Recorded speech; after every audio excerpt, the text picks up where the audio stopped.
quenelplus.com. Bon, je vous avais prévenu que je devais réagir normalement à partir du 27 décembre prochain dans ma loge, excusez-moi, du Zénith de Nantes. Mais bon, évidemment, l'actualité arrive, elle s'excite. Plus j'approche de cette tournée qui s'annonce triomphale, plus évidemment en face, ils sont pas contents. Il y a un mal ancien et perfide qui transporte à travers les siècles la détestation du peuple juif. Un mal qui est encouragé aussi parfois par des groupes politiques et notamment sur Internet. Cela se fait souvent sous couvert d'antisémitisme et de la haine d'Israël. Il y a aussi la menace terroriste qui, au-delà de ce climat détestable, ajoute le risque d'actes dirigés contre les symboles de la communauté juive et contre nos compatriotes juifs. Les drames de Toulouse ou de Bruxelles en ont été les manifestations les plus effroyables. Et nous entendons l'inquiétude de nos compatriotes de la communauté juive.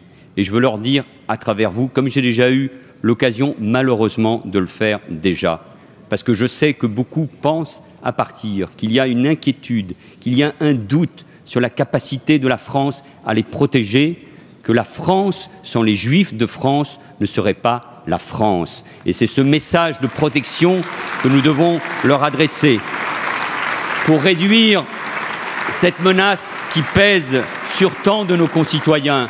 Bien sûr, il y a le rôle des forces de l'ordre et de la justice. Bien sûr, il y a les mesures que le gouvernement va prendre, et nous l'avions pris il y a d'ailleurs quelques jours avec la création de cette délégation interministérielle qui est renforcée avec plus de moyens, parce qu'il y a un travail tout à fait considérable à faire dans la société. Et je veux en dire là, les responsables publics, bien sûr, ils le font. Le gouvernement, à travers l'action de l'État de droit. Mais moi, j'en appelle de nouveau à une mobilisation de la société. Je ne vous cache pas que j'ai été étonné que cet acte, c'est-à-dire on a violenté une femme, on a agressé un couple parce qu'ils étaient juifs et donc parce qu'ils devaient avoir de l'argent, n'ait pas suscité une plus grande indignation. Il y a des années, il y aurait eu des dizaines de milliers de personnes dans la rue. J'ai été étonné que la presse n'en ait pas fait davantage sa une. J'ai été étonné que les intellectuels des forces de notre société ne se soient pas davantage indignés. Et c'est un cri d'indignation dont nous avons besoin. Je l'évoquais dimanche dernier, le très beau film Les Héritiers, qui par un hasard absurde se déroule au lycée Léon Blum de Créteil, où des enfants qui sont en difficulté scolaire apprennent tout simplement ce qu'a été la résistance et la Shoah à travers un travail pédagogique, à travers une rencontre avec un ancien déporté. Voilà ce que nous devons faire. Et c'est un appel à une rébellion de la société. Comment a pu-t-on laisser faire de tels actes ? Comment de tels propos peuvent être prononcés? Je me rappelle, et je l'ai rappelé dimanche, quand j'ai engagé le combat contre M. Mbala, je n'ai pas été suffisamment soutenu. Et regardez ce qui se passe sur Internet, regardez les accointances entre les extrêmes qui combinent et qui vont à l'antisémitisme. Et c'était une rébellion de la société, parce que nous ne pouvons pas accepter, dans la France des droits de l'homme, dans cette France qu'on célébrait ce matin, quand j'étais à Prague, célébrant la rencontre entre Mitterrand et Havel. C'est un mouvement d'indignation. Oui, il y a le droit, oui, il y a la justice, oui, il y a le rôle des forces de l'ordre, mais c'est toute la société qui doit dire non à l'antisémitisme et au racisme.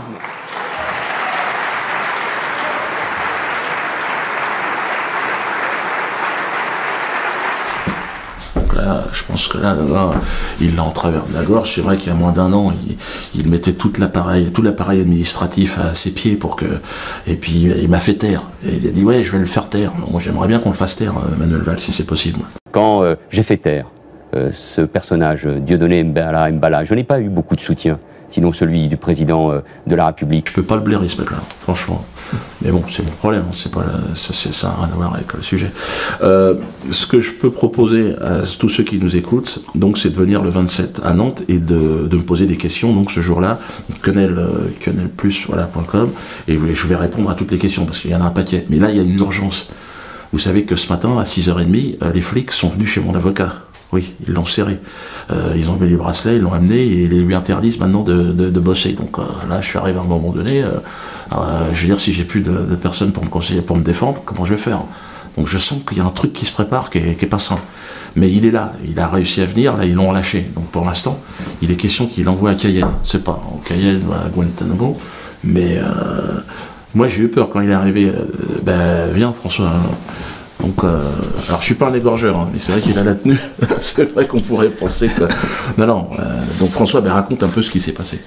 Ce qui s'est passé, effectivement, je crois que M. Valls ce soir a fait une intervention à la télévision pour expliquer que la police et la justice font leur travail. J'en sais quelque chose, puisque la police est venue chez moi à 6h du matin pour m'interpeller sur les ordres d'une juge d'instruction qui s'appelle Sabine Kéris et sur les ordres d'un deuxième juge d'instruction qui s'appelle Cyril Paco. Alors, ces policiers m'ont donc interpellé. Ils m'ont conduit au palais de justice de Paris pour être déféré devant ces deux juges d'instruction sur des infractions imaginaires. Donc, vol de dossier au prétendu conseil de discipline régional. Donc, je suis poursuivi pour cette action, avoir consulté le dossier. Ils appellent ça un vol de dossier. Et puis, pour violence sans ITT sur avocat, c'est 90 € d'amende. Une contravention de 90 € d'amende. Donc, interpellé, conduit au commissariat de police, enfermé dans une cellule pendant 3 heures, et au bout de 3 heures, on m'a passé les menottes, on m'a amené au cabinet du juge d'instruction, et on m'a retiré les menottes uniquement lorsque j'étais devant ces deux juges d'instruction, Sabine Kéris et donc Cyril Paco. Alors, ils m'ont mis en examen pour ces faits, ces infractions imaginaires. Ils m'ont placé sous contrôle judiciaire, c'est-à-dire que je n'ai pas le droit de rencontrer le faux président du conseil de discipline, François Detton, ancien maire socialiste de Montmorency, pas le droit de le rencontrer. C'est-à-dire que je n'ai pas le droit d'aller à l'ordre des avocats, par exemple, parce que si je le rencontre, je l'aurais rencontré, j'aurais violé les obligations du contrôle judiciaire, je serais jeté en détention provisoire. Ah mais on en est là, on en est là. Donc contrôle judiciaire, et surtout, dans le cadre du contrôle judiciaire, ces deux juges d'instruction, donc Sabine Kéris et Cyril Paco, m'ont interdit l'exercice de la profession d'avocat. Ils n'ont pas ce pouvoir, la loi leur interdit de prendre ce genre de disposition.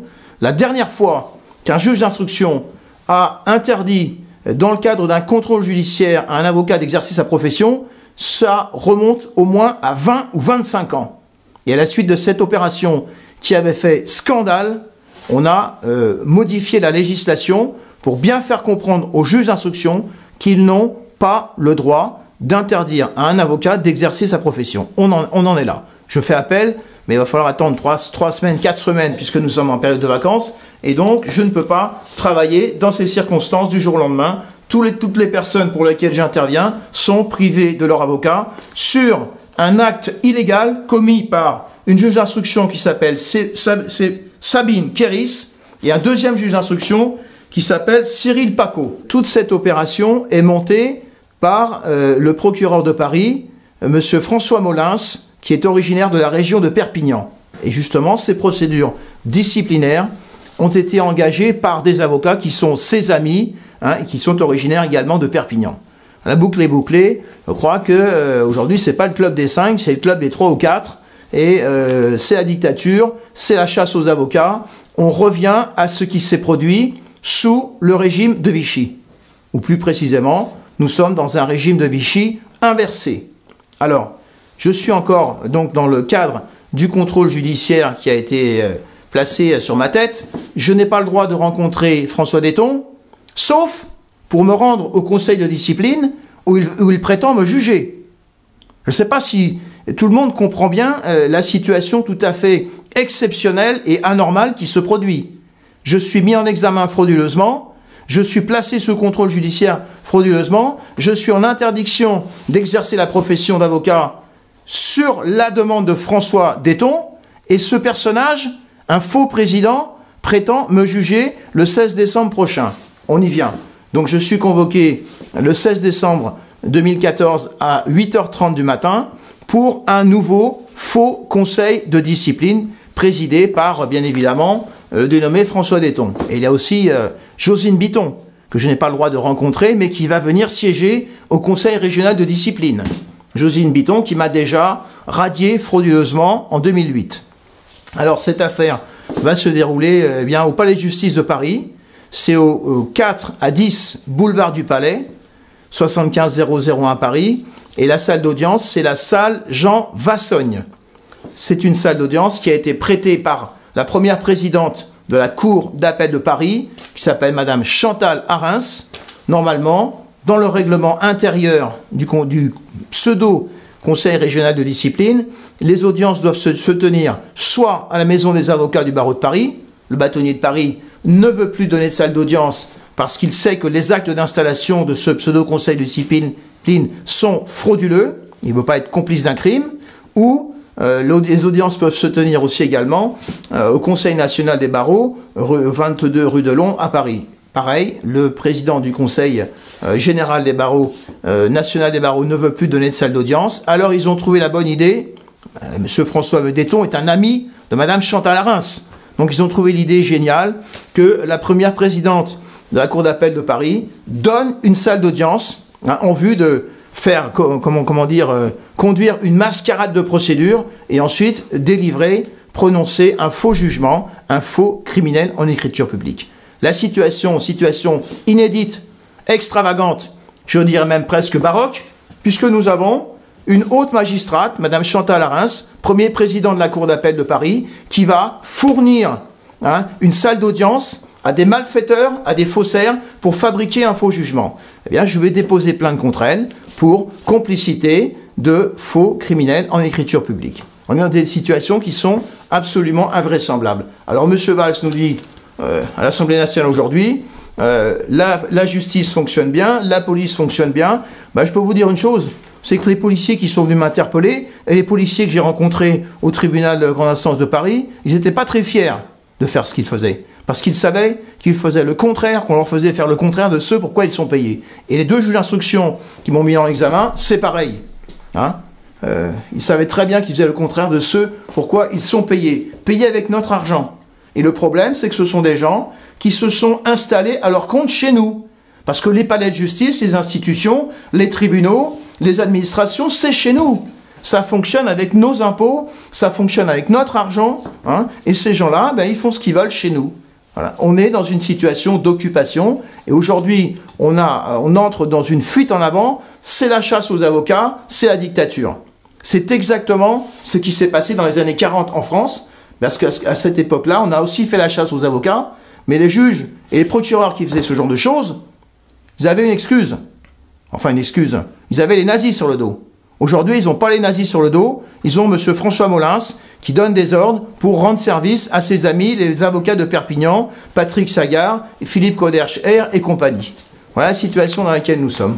Bien, moi, je donne rendez-vous alors à tout le monde, donc le 16, à 8h30, au palais de justice de Paris, comme vous l'a dit François, pour le soutenir, parce que là on soutient François aujourd'hui, mais vous êtes bien conscient qu'en fait ce qu'il dit, on vit dans une dictature, moi j'en suis conscient aussi, et si comme nous partagez cet avis, vraiment mobilisons-nous, venez, allez, parce que là c'est vraiment trop.